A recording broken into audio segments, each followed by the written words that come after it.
Les EHPAD font face à un vrai casse-tête au quotidien. D'un côté, il faut absolument garantir la sécurité des résidents. De l'autre, comment respecter leur liberté, leur choix de vie. C'est tout l'enjeu. Trouver cet équilibre hyper délicat entre la protection et l'autonomie. Allez, on va creuser un peu tout ça pour voir comment on peut s'y retrouver. Alors, la vraie question, c'est est-ce qu'on doit forcément choisir? Est-ce qu'un résident doit faire une croix sur son petit verre de vin de tous les jours ou sur sa balade en solo? Tout ça au nom d'une sécurité à tout prix. C'est une tension de tous les instants, vraiment pour des milliers de personnes âgées, mais aussi pour les équipes qui les accompagnent. Et attention, ce n'est pas juste une histoire isolée par-ci par-là, pas du tout. On a des chiffres assez parlants. Une enquête de 2022 révèle que plus des 3/4 des EHPAD en France sont face à ce dilemme.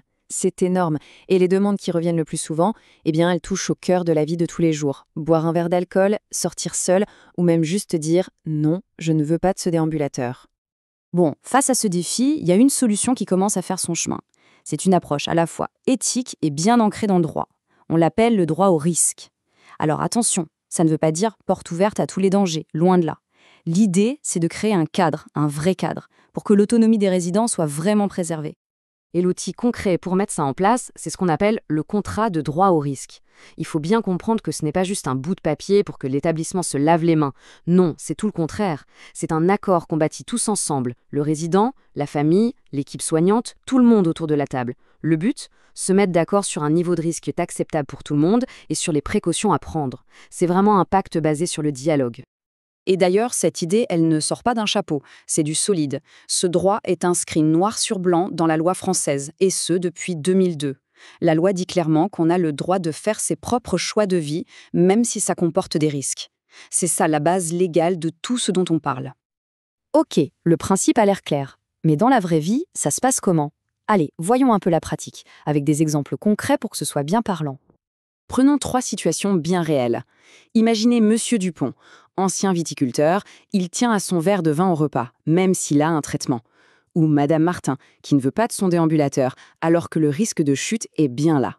Et puis il y a Monsieur Leblanc, qui a toujours fumé et ne veut pas arrêter, ce qui pose évidemment des questions de sécurité incendie.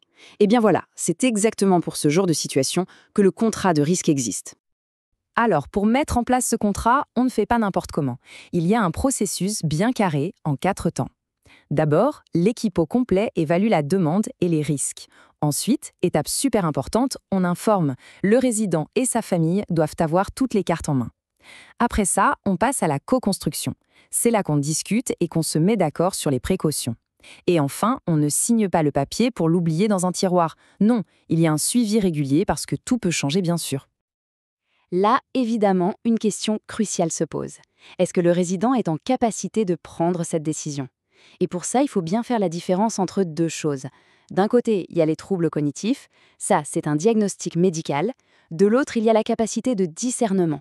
C'est la capacité à comprendre un choix précis à un moment T et ses conséquences. Ce n'est pas la même chose. Quelqu'un peut avoir des troubles cognitifs, mais garder assez de discernement pour décider, en connaissance de cause, de prendre un risque mesuré. Bon, tout ça, c'est bien beau en théorie. Mais sur le terrain, est-ce que ça marche vraiment? Et, tout aussi important, quelles sont les limites, les pièges à éviter? C'est ce qu'on va regarder maintenant. Et pour avoir des réponses, rien de tel qu'un cas concret. Prenons l'exemple de l'EHPAD Les Jardins de Mathilde. Eux, ils se sont lancés en 2021.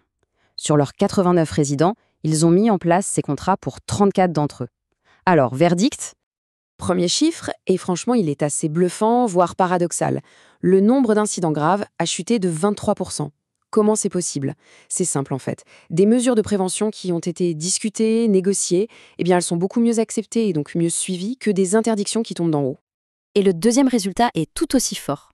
La qualité de vie telle qu'elle est ressentie par les résidents eux-mêmes a augmenté de plus de 11%. On le voit bien, le simple fait de se sentir écouté, de voir ses choix respectés, ça a un impact énorme sur le moral, sur le bien-être, sur la dignité, tout simplement. Mais attention, ce n'est pas une recette miracle non plus. Il y a des pièges à éviter. Par exemple, il ne faut pas tomber dans l'excès et vouloir faire un contrat pour le moindre petit truc. C'est crucial aussi que les équipes soient super bien formées à ça. Il faut aussi penser à inclure les médecins traitants dans la boucle. Et surtout, ne jamais oublier que ce contrat n'est pas gravé dans le marbre. C'est un document vivant qu'il faut revoir régulièrement. Et il faut être très clair là-dessus. Le droit au risque, ce n'est pas un chèque en blanc. La loi est formelle, il y a des lignes rouges à ne pas franchir, on ne peut évidemment pas signer un contrat qui mettrait en danger les autres résidents ou le personnel, ni pour des actes qui relèveraient de l'automutilation, et enfin, on ne peut pas accepter un risque qui serait jugé manifestement disproportionné, comme dit la loi, par rapport au bien-être que ça pourrait apporter. Au final, ce qu'on voit, c'est que cette approche du droit au risque, ça va bien plus loin qu'une simple procédure. Ça nous pousse à repenser complètement la philosophie de l'accompagnement en échappade, à la baser sur un nouveau type de pacte. S'il y a une chose à retenir, c'est vraiment ce changement de vision. On passe d'une culture où la sécurité est imposée à une culture basée sur le dialogue, la négociation, la confiance. C'est ça le vrai changement. C'est un pacte qui remet la dignité et le choix de la personne au cœur de tout. Et tout ça, ça nous laisse avec une grande question pour l'avenir. Nos sociétés vieillissent, c'est un fait. Alors comment va-t-on faire, tous ensemble, pour continuer à la fois à valoriser et à protéger l'autonomie de nos aînés? Comment trouver ce fameux équilibre si fragile entre la liberté et la sécurité? C'est un vrai débat de société et il nous concerne absolument tous.